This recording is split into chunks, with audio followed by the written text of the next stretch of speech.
Hey everybody, I'm Caleb K. Welcome to my YouTube channel. This is the first edition of Caleb Reacts. What you're given, that's how we live it. Don't be mad at the system, it's simply how we've existed. Today we'll be reviewing the Eternals movie, which I watched yesterday, the 5th of November. It was fun, it was exciting, so it's going to be a spoiler-free review. And just kind of, see whether or not it deserved, the low rating it got beforehand. So as many of you know, Eternals, got a low score from Rotten Tomatoes, before the screening and everything. And there was a lot of talk about whether or not it's being review bombed, whether or not people just don't like the characters and what they portray in the movie, such as people of color, homosexuality, etc., etc. So that's been, the main focus of the movie. Obviously Eternals, because of that, became the lowest rated Marvel movie, even worse than Thor, which is, and I mean Thor: The Dark World. But I'm a Marvel fan, child, so I was gonna go nonetheless. I don't care if they gave it a 20% score, I'll be watching my Marvel movies. So without spoiling it for you, I'm just going to, tell you how I felt about the movie, whether or not it deserves such a low rating, and just, whether or not you should go watch it. So from the get-go, the movie does not deserve that low score. I think when the audience ratings came out, it was way higher than the Rotten Tomatoes score. So either the people who did the ratings for on Rotten Tomatoes just didn't watch the movie and had their own biases, or they just really don't know how to watch a good movie. And I'm not being paid by Marvel anybody to say this. They could pay me now. Slide in my DMs. I could open a check. But the movie itself was actually good. Now you have to remember, this is an origin story for the Eternals, so it's going to be different than the other MCU movies. I think one of the things that a lot of people have now been expecting from Marvel is that continuation, whereby every story is told, because of another story and so on and so forth. But they don't really get that within this movie. I mean, yes, the movie does kind of come after Endgame, as they merge and start to begin, and they have to, set up on their mission. But it's way different from the other Marvel movies because it's an origin story.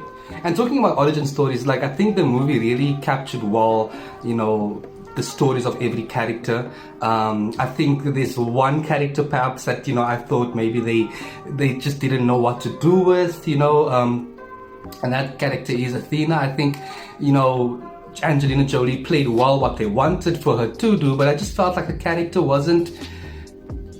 They could have done more with the character. However, I think every other character, including Athena, they really played their roles well. And since we're talking about characters, it's going to be my top 3. So my third favorite character, is Makkari. My second one is Doogie. Is it Doogie? Ooh, it's Droog. There we go. Sorry, I forgot your name, child. And then my favorite character was Phastos. Now, I didn't think I was going to actually like Droog in the movie, but I think you will understand why Droog, becomes, one of my, favorite people towards the end. Because I think, I've had this idea of what I thought he was going to be like.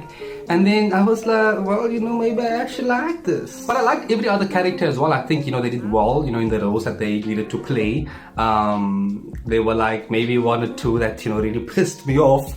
But nonetheless, they were all gelling well and they did what they had to do. So Marvel did a, good job on just essentially, ensuring that the right characters play the right roles. I would have liked to have seen this guy, do a bit more. Unfortunately, he doesn't have a lot of screen time, but it does, Marvel does set him up to have quite a, large role in future movies to come. Also, when it comes to the Deviants as well as the Celestials, you really don't, understand what the Deviants' role is, during the trailer, but you kind of understand it through the movie, which makes a lot of sense, and you kind of, feel, I don't know how to put it, really, without spoiling it. You'll see. The Celestials for me are scary. The movie does set them up as, these all-powerful, villains, or however you like to call them. And you kind of think, how are future heroes going to kind of fight them in future movies? Because, they are going to make a return. But the Celestials, do play a huge role in the emergence itself. So they have the huge stake in the Eternals' mission. When it comes to the fight sequences, there's not a lot of fight sequences as probably most people are used to when it comes to Marvel movies. But the fight, the scenes, the action, it's good. It's really, really good. Also, you know, the movie allows you to actually fully experience the characters, you know, because it takes, you know, time, you know, explaining each story, you know, not a lot of time, but it takes time, you know, for you to understand their stories. You feel it with them, you know, when they go through certain emotions.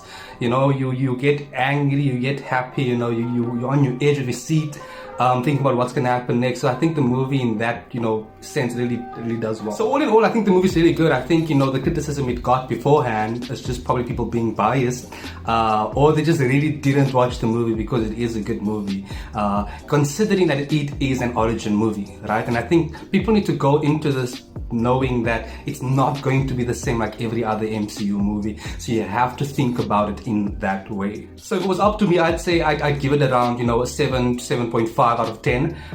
So it's certainly not the best MCU movie, you know, it's not one that you'd watch maybe 3 times. I think you'd probably go in and watch it twice at most, or maybe 3 at most. But I think after that, like, you know, you get your Infinity Wars and Endgames that you would, you know, watch because that was like, you know, something that built up after a while. But this does set up so much more.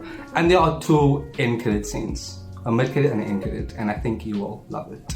But yeah, that's about it. Let me know if you guys want a spoiler review. I think I'll probably do that in a week or 2, just so people can also, you know, get some time to watch the movie. But I do encourage you to go watch it. I don't think you will, you know, think that your money went to waste. It was good. Please, this is my first video doing this, so please like, subscribe, you know, comment, do the things, and please be nice in the comments. I know it's not gonna be my best video. The lighting might not be that great, you know, and the editing and everything. But we're all actually working. Anyways, I'll see you next time. What you're given, that's how we live it. Don't be mad at the system, it's simply how we've existed.